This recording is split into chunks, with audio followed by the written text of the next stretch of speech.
Hi there. In this week's edition of The Wrap, we're giving you permission to go easy on yourself as the year draws to an end. We also help you do just that with a gentle tour through the news you really do need to know and what it means, from Zuma's tax records to those coalition talks, and what came out of the Global Climate Conference in a nutshell.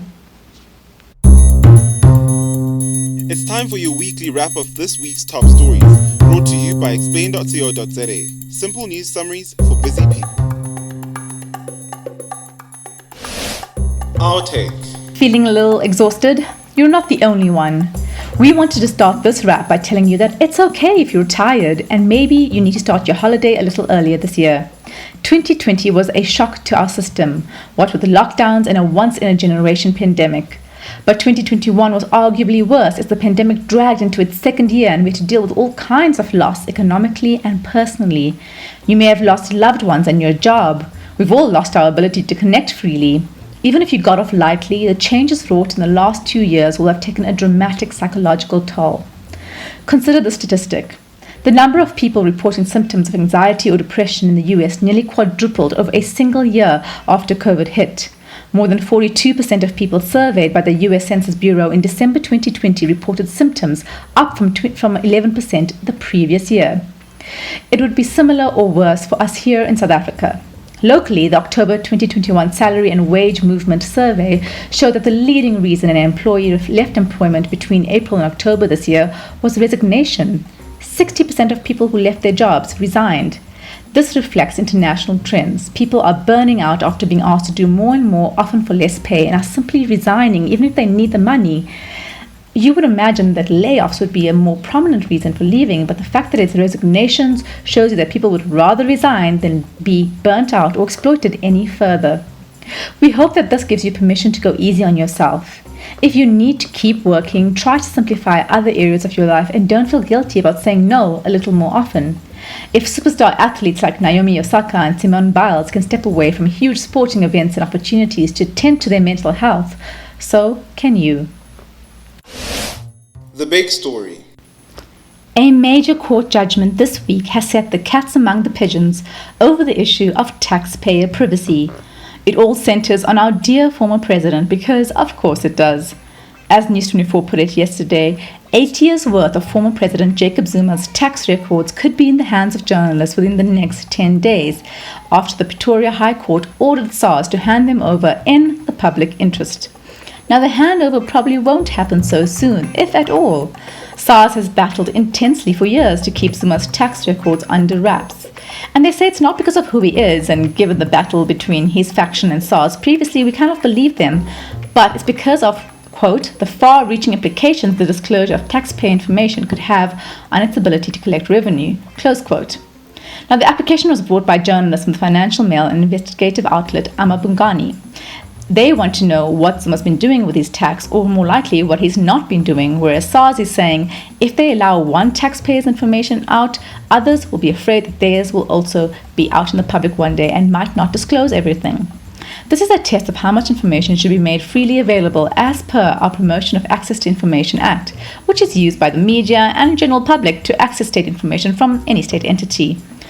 Judge Norman Davis thinks that access should include tax records when they are in the public interest. SARS obviously disagrees. So what's next? SARS will probably appeal the judgment as it thinks it will inhibit taxpayers from being honest. But the investigative journalists who brought the appeal intend to immediately start digging into the records if they are released at the due date at the end of next week. They are looking to back several explosive claims that journalist Jacques Poe made in his book, The President's Keeper. Some of these claims were that Zuma did not submit tax returns at all for the first 7 years of his presidency, that he owed millions in tax for fringe benefits he received for upgrades to his Nkandla residence, and that he received donations from illicit sources like tobacco smugglers, Russian oligarchs, and the infamous Gupta family. Remember, investigative journalists were key to exposing the Guptas in the first place. While the legal tussle over privacy carries on, we are looking forward to more stellar South African investigative journalism sooner or later. The briefs. What a week for the economy. The festive season with its many expenses is looming, so you'd be forgiven for focusing on your wallet and ignoring broader economic news. But don't worry, we've got your back. First, a look at Finance Minister Enoch Godongwana's last maiden medium-term budget policy statement last week. Then we'll talk you through this week's inflation and interest rate news. First, on the medium-term budget policy speech. We were looking for differences in policy between Godongwana and his predecessor, Tito Mboweni. The new minister, however, said the only difference was that he had better shoes than Mboweni. It's not a sartorial slight. He means that he has better monetary support, as Times Live reports. Godongwana has 120 billion rand more revenue available to him than Mboweni did for the February budget, thanks to a glorious commodity boom that we've told you so much about and higher global economic growth. This revenue could be short-lived, but it does help Treasury to carry out its responsibilities and make Godongwana's job a little better than Tito Mboweni's was. Secondly, one of the big highlights is the 350 Rand social relief after stress grant introduced early in the pandemic to provide support to the vulnerable. It was briefly cancelled and reintroduced after July's unrest. Some analysts expected Godongwana to extend the grant beyond March 2022, but this did not happen in this particular speech. He's kicked the can down the road to next year's budget speech. Now, nearly 30 million people, 46% of our population, are receiving this grant, which is another tier in a multifaceted social support system. South Africa's grant system offers crucial support to millions at a cost that rose to 1.1 trillion rand in 2021 to 2022 financial year. Godongwana has proposed restructuring the system. He says, we've got to say which of these are critical. If I'm providing a basic income grant, is there a need for child support? Tough questions. Expect his 2022 budget to hold more answers. Then there's spending and investment. A scaled government must balance to maintain monetary flow. General government spending is projected to contract for 3 consecutive years thanks to real growth in recent years. Times Live reports that this shows that government is sticking to the financial framework tabled in February 2021's budget. Growth is also projected for fixed investments, especially towards economic regulation and infrastructure.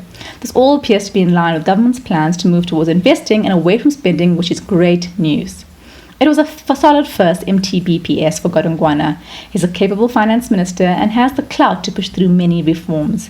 If it's done right and in good time, our economy and our purses will reap the benefits. On to other economic news. Inflation indicates whether the price of food and beverages, among other things, has risen. A number of factors like global prices and the price of fuel determine the inflation rate. So, economists were expecting inflation to rise given last week's fuel hike. Inflation remains steady, however, at 5% in October, but things could shift a little after the South African Reserve Bank's decision today to hike the interest rate to 3.75% from 3.5%. It comes amid concerns of higher inflation.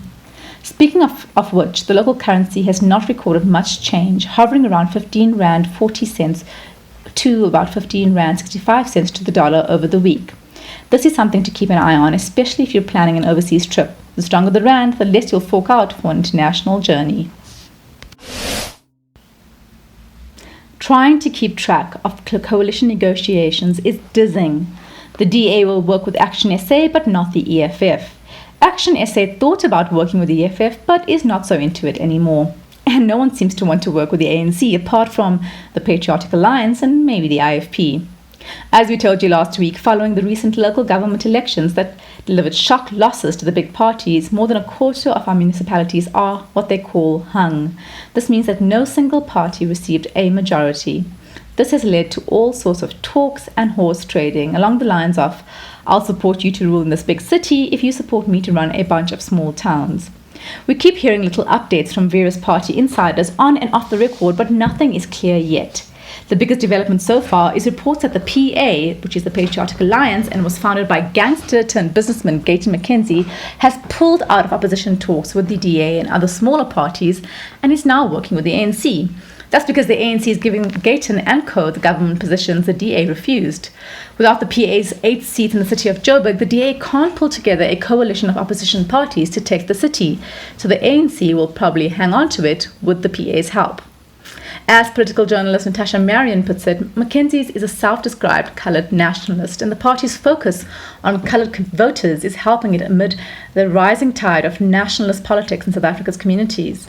But as the talks have revealed so far, nothing is certain. We'll only know for sure when various mayors and other positions are elected.